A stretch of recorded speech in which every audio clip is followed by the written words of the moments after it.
Welcome to the Anti-Racism Leadership Institute Research to Practice podcast. Today, we have the opportunity to talk with esteemed researcher Dr. Tuba Gezer about her research on English learners and universal design. Dr. Gezer is a colleague, former co-researcher, and current postdoctoral researcher at Ohio State. Let's listen in. Welcome. I am so glad to have you on today, Dr. Tuba Gezer. I feel very fortunate that you've taken time out of your very busy academic life and schedule to join us here on the podcast. Dr. Gezer and I met back in 2017, where it was my second year at UNC Charlotte as an assistant professor, and she was a doctoral student, and we actually engaged in a research project together. She was the methodologist, and I was the PI on the project, and we were looking at, I think it was student-teacher matching or something of that Yes, sort. yes. And it's a paper that's currently published and is out there. I think it came out in 2018 or 2019. Can't remember. But to start off for the listeners, could you just start off introducing yourself, who you are, what is your focus, and what you do? My name is Tuba Gezer. Currently, I'm a postdoc at Ohio State University. I have a PhD in educational research measurement and evaluation, which is a mouthful, but eventually I do research method, I teach research method, and also I support my own research and other research in terms of statistical analysis, etc. And my research focus on English learners, how I can support English learners and identify what they need in classroom as well as in their assessment process, because majority of them go through the assessment process even before they are proficient, which kind of makes sense, but then it has also like some of the implication that we have to think about it. So that's like my main research area. And also, if I need to identify the most important thing for me to become a researcher is educational equity. I believe we have to provide equal educational opportunities to all students, but usually underrepresented students doesn't have enough resources and support in school settings. So that is my goal. That is my ultimate goal to achieve as a researcher.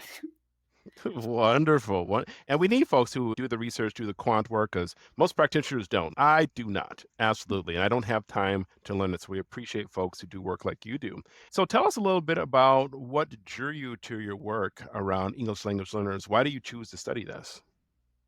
So I have two storyline why I chose English learners. One of them is I came United States in 2014. Before that, I was a math teacher and I came United States for grad school. But first, I had to learn the language. So and that process was like quite painful because I know a lot, but then I couldn't communicate anything that I know. So that was like really challenging. And then I start to think about how younger kids, like in K-12, how they are dealing with the same problem because eventually they are not proficient in the language. And I am sure like they also, that like struggle is real when you know something and you can't say it. So that one of the reason is my personal experience. And another one is I am a Kurdish from Turkey. It's a ethnic group in Turkey. And when I was student, some of students were not proficient in Turkish, but there wasn't any support for them. And when I learn about English learners, I think this is my way to pay back to my community. So I have to find out like how we can support students who are not proficient in the official language and make sure that they reach their full potential as a student. Wonderful, wonderful. I mean, it's very necessary. And a lot of the school districts we work with, they're still struggling on many fronts how to adjust the education system to serve students whose primary language isn't English. And I think what's truly unfortunate about it is that what I see these individuals as sort of linguistically gifted. Right, Mm. more than one language, we should treat it more as a gifted program, but with most districts, we treat it as like a deficit, which is our framing around how we accept the necessity of needing to learn other languages. And so tell me how you apply, because I mean, this is a genuine question, how you apply your quantitative background to study English learners. How does that work?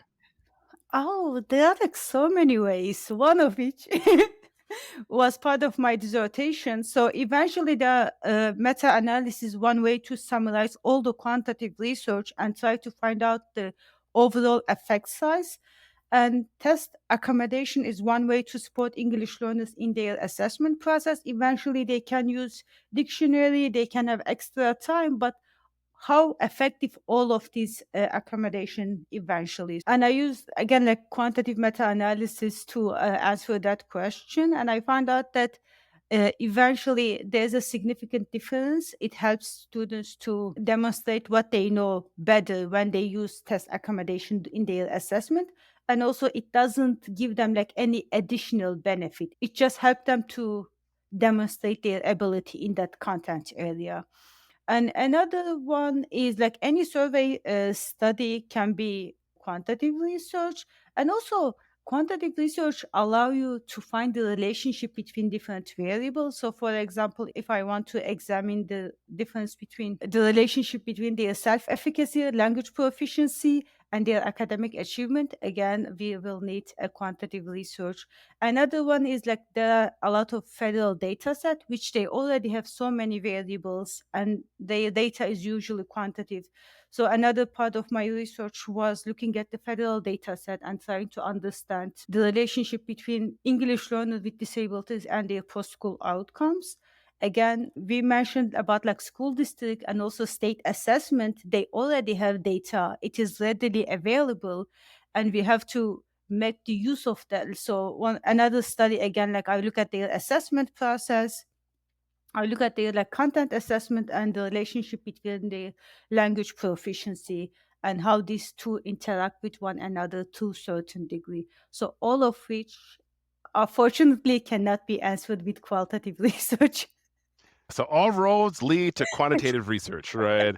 Says the quantitative researcher. Yeah. So I'm going to go back to your dissertation actually, because you said something in terms of, I can't rephrase it because I'm not a quant person, but basically you measured the effects of certain accommodations on student Mhm, performance on assessment. And so for the practitioners out there who want sort of to understand the granularity of what you did and how to apply it to their mhm. practice, how would you summarize your results and what specific practices did you find for the practitioners out here that are beneficial?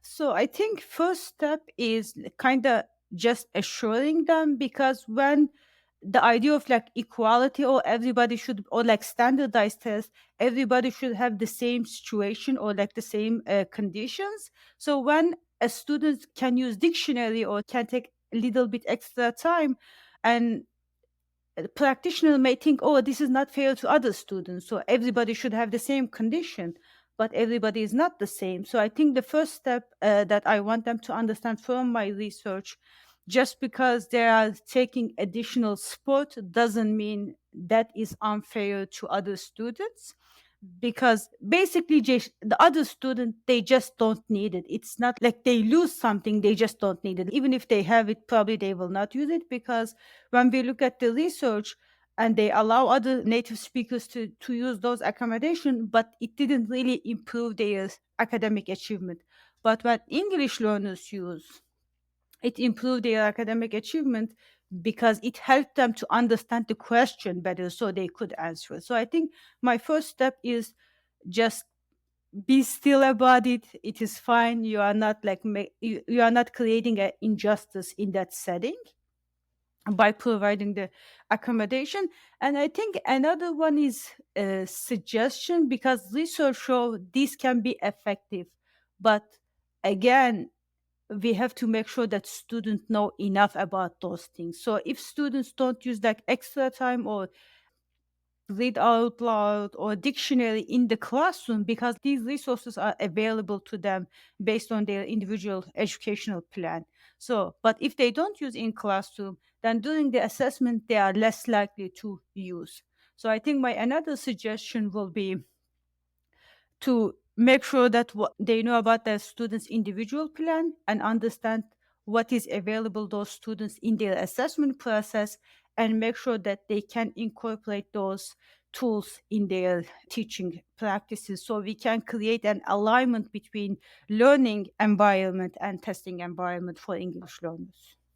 I see, I see. So if I can paraphrase what you said, I think I heard you say that there are certain accommodations that English learners should have available to them. Extra time, using a dictionary, read aloud. It doesn't give them an unfair advantage over native English speakers. And Mhm. so in the mind of an educator, they could be thinking like, well, it's an unfair advantage. The native speakers don't don't get access to them. But what you found in your research that even if you give these resources to a native speaker, it doesn't necessarily increase their score. It helps the English learner access the language enough to then show proficiency in the sort of the topic area. Did I summarize that correctly? Wonderful. Wonderful. So what does that look like exactly? I again, put it on the practitioner because you were a teacher, right? And so say that you have a 3rd grade. I mean, I don't know what level too, right? Because from what I know from some of the work we do in California, they have level 1, level 2, level 3, level 4, and then they transition to no longer needing English language services. And so Mhm. when we're talking about accommodations, should we use the standard accommodations across all of mastery levels of English? Or how do you tell which level needs what accommodation?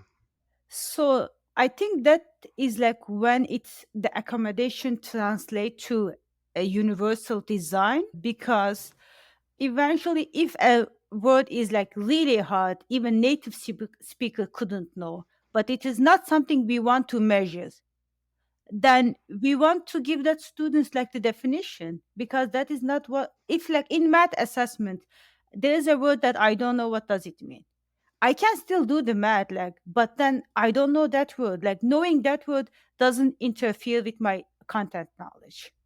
So in terms of their accommodation, they can usually decide individual basis. So they don't say, oh, this is the bunch of accommodation, just give everybody whoever wants.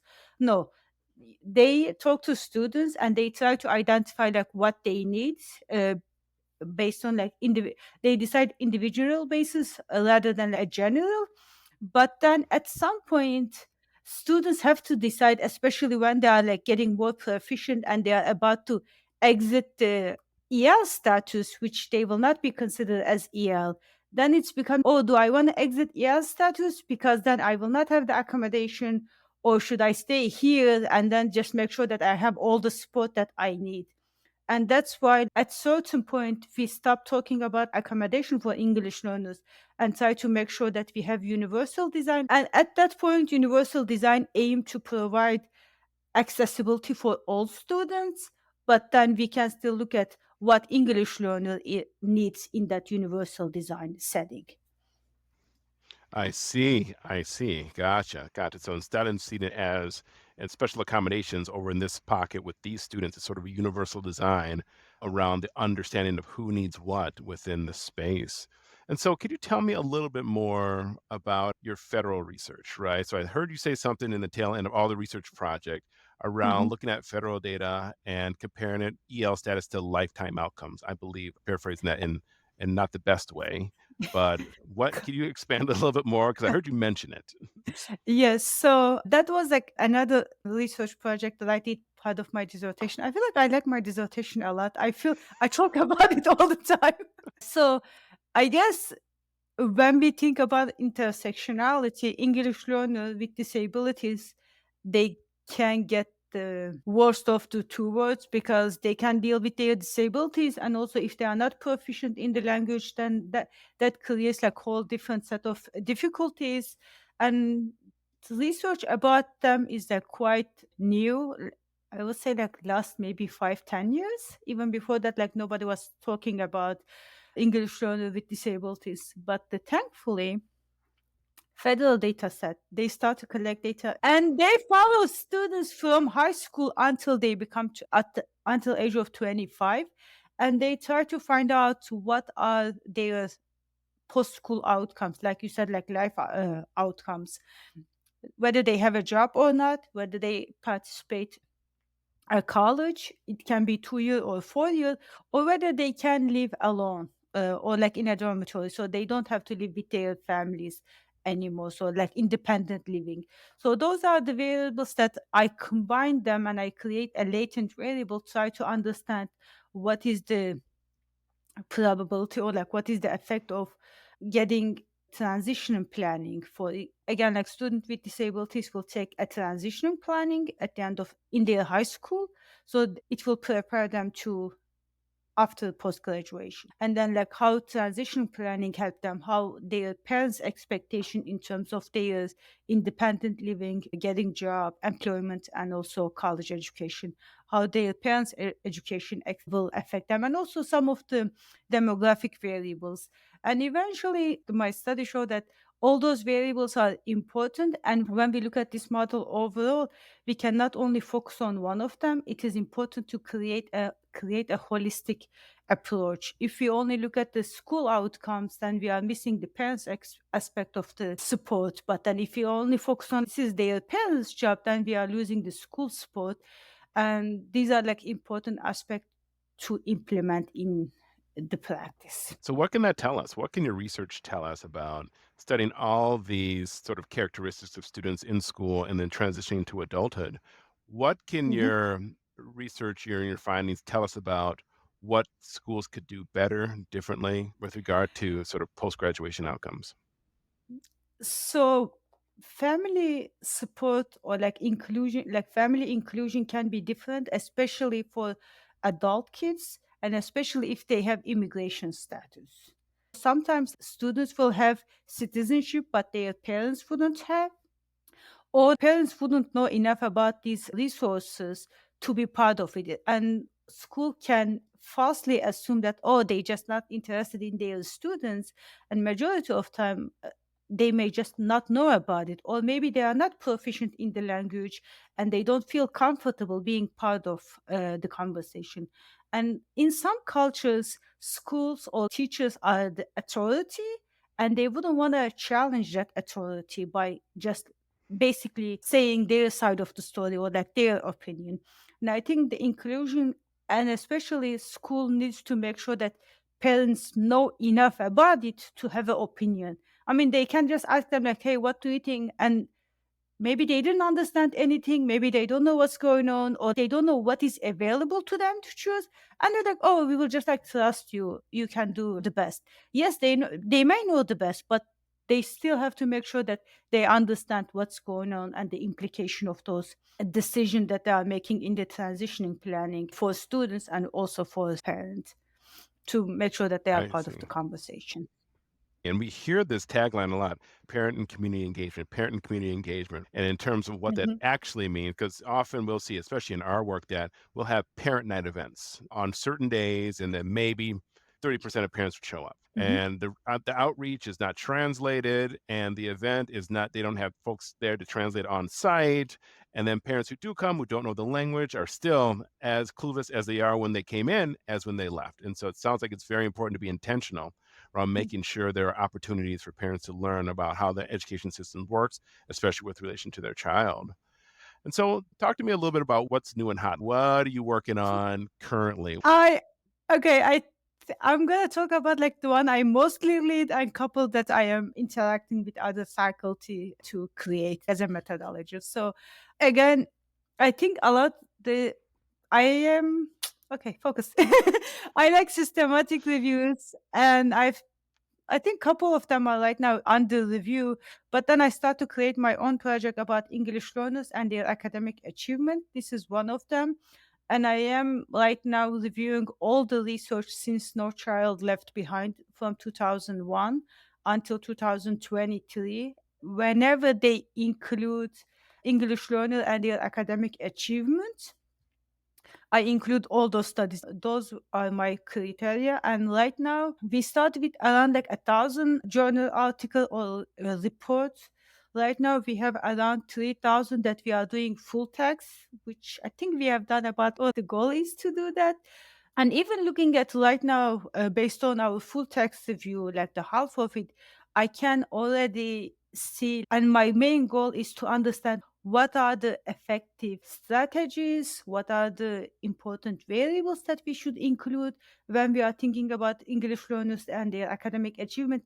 Language proficiency is the big part of it, but at some point, especially if students stay in the ER status more than 5 years or like more than 3 years, then language proficiency is not as predictive as it used to be. So then that means obviously these kids can speak, they can express themselves, but they don't pass the test.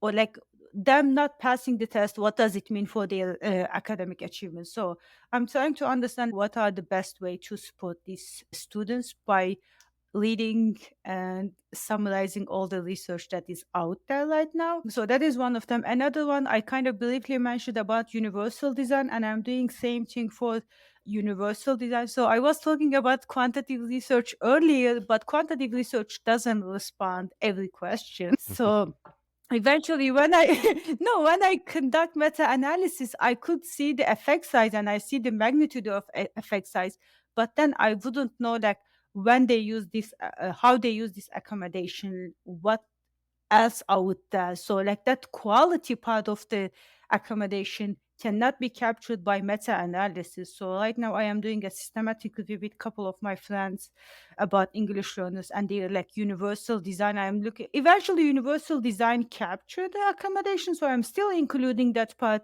but I'm mostly looking at the how part, like what part is effective and how we Yeah. can understand that process better for English learners.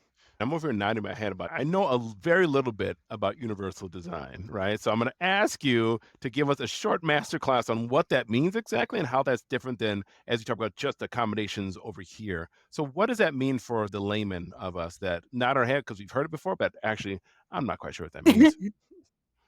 So I think the cute part about universal design, it start in the architecture and then it was translate to education. So if you think like from the architecture perspective, you want to make sure that everybody can access that building. If somebody has like physical disability or like mental or whatever, but you want to make sure that there are multiple ways to access to the same building.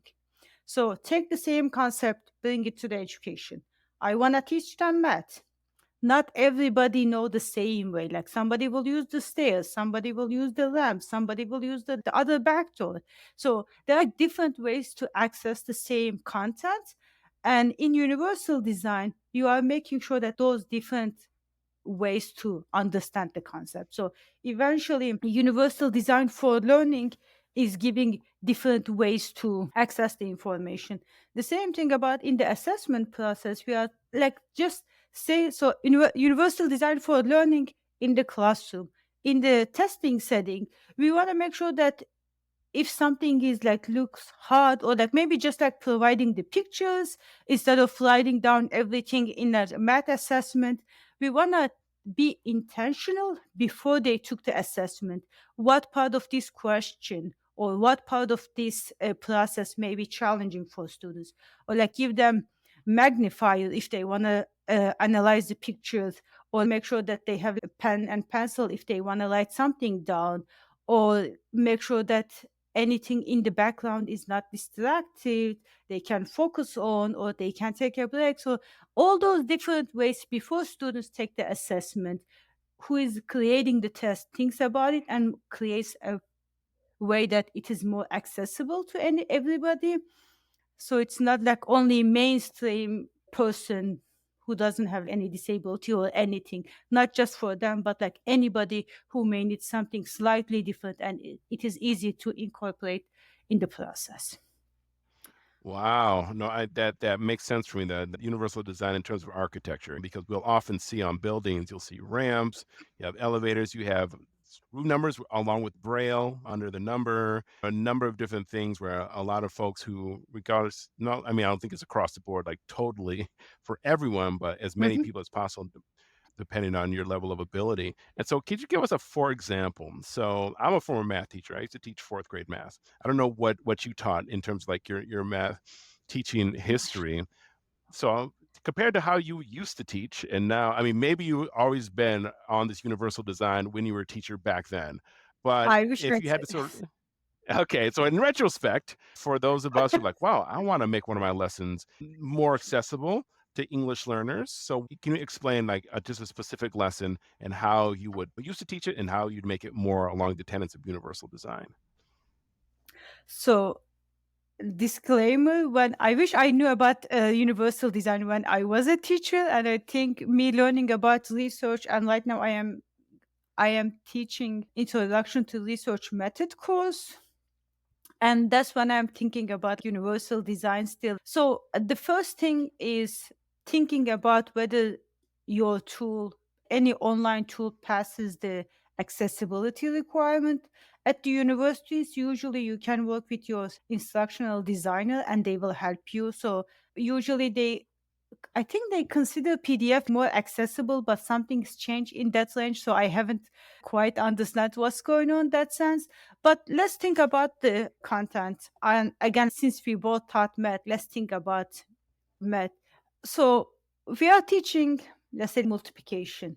It is different, like you can visualize that concept different ways. I mean, you can just write the question or maybe simplify the question, or it is not like repeating same thing over and over again, but showing different ways to access and also giving little bit more time, because when you know another language or sometimes like you are distracted, you understand what's going on, like you understand the content, but just responding to that content can take little bit more time. So I would say like the main part is like using visualization as much as you can, because that way you are decreasing the language complexity of the content, and also making sure that students express themselves.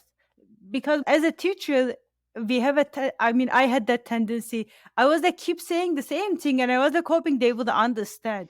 But then learning happens when you say something, students hear it, something's happened in the brain, and then when they express. So that expression part, allowing students to say something wrong, like creating some safe environment for them. Like if they feel like they will be embarrassed, nobody will say anything. And that is not only for younger kids, like even for college students. I told my students like this is a safe place, like you may or may not know something. And I couldn't believe how relieved they were. I was like, you guys should have known that by now. But still, as a teacher, like emphasizing that it is okay to make mistake, or like it is okay to just express yourself and check whether you are understanding the content or not. So allowing students to play with that content in a safe environment. I think these are the one of the suggestion that I will make, and I am using them in my own teaching as well. One, I mean, that's one that's great to hear, right? Because how many times have we been in a course about high quality instruction and the instruction is like terrible, right? This is how you get students to engage in it, 3 hours of someone talking at you, right? It happens all the time in education. So it's glad to see that you're researching it and you're also applying it in your work. So, what is your hope? So, let's say 10 years from now, Dr. Gezer is like a prolific researcher, 100 plus articles, peer review, full professor, making an impact in education with English learners. What do you hope that impact to be? So I think first of all, differentiating that idea of English learners, that disassociation between English learners and like lag behind or like their academic achievement lower, that a big misconception, because most of time when English learners, they as soon as they become proficient, their academic achievement is actually above many student group compared to others. Mm. So that is one thing that I definitely wanna create that disassociation. And my main goal is right now I want to identify how I can help them in that immediate situation, but let them be bilingual. Right now at the school, they are bilingual education, but most of them are private and not for public schools. Although I definitely support them becoming a proficient in English, but don't let them lose their language proficiency in other, like in Spanish or in Arabic, whatever their native language. My goal is making sure that they can reserve their native language. Fortunately, that is not the case in Turkey. Like many people right now, like younger kids cannot speak their native language, like Kurdish. So I don't want that happen in United States to some degree. Mm.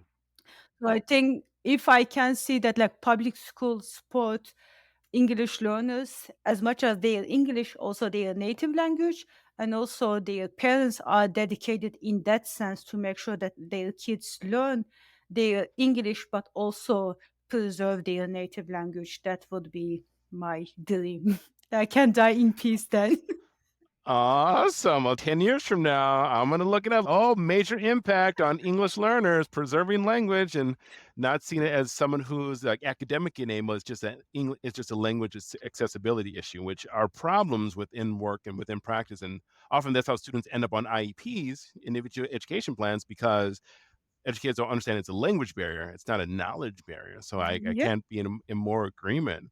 And so for those folks who are listening in, they're like, oh my gosh, this is like music to my ears. I love her work. I want to follow her. I want to learn more about her research. How do people find you? How do they follow you? How do they learn more about your work? So I think like all of my publication are on my Google Scholar page. I have LinkedIn on my if they want to look at like my professional post, which I am not very good at it, but I promise I'm gonna do more about that. That could be accountability, but I am on like pretty much at the every social media except Twitter.